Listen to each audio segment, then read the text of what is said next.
نیلا پتھر۔ ٹوبی چمکدار چیزوں کا بہت شوقین تھا۔ اسے چمکدار چیزیں جمع کرنا پسند تھا۔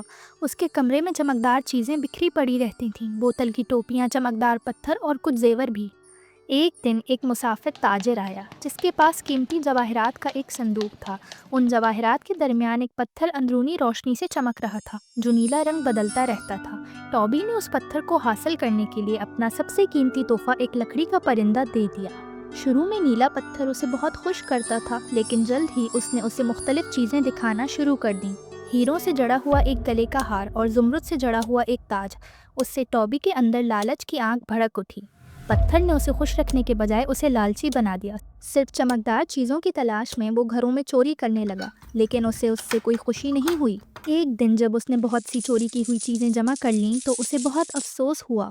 اس کا کمرہ، جو پہلے اس کی پسندیدہ چیزوں سے بھرا ہوا رہتا تھا، اب خالی اور بے جان لگتا تھا۔ چمکدار چیزیں اب اسے خوش نہیں کرتی تھیں۔ اس نے آنسو بہائے جو اس نیلے پتھر پر گرے۔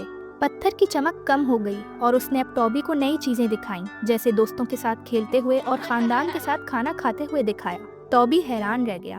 اس نے جو چیزیں چوری کی تھیں وہ سب لوٹا دیں۔ جب لوگوں نے اسے معاف کر دیا تو اسے بہت اچھا لگا۔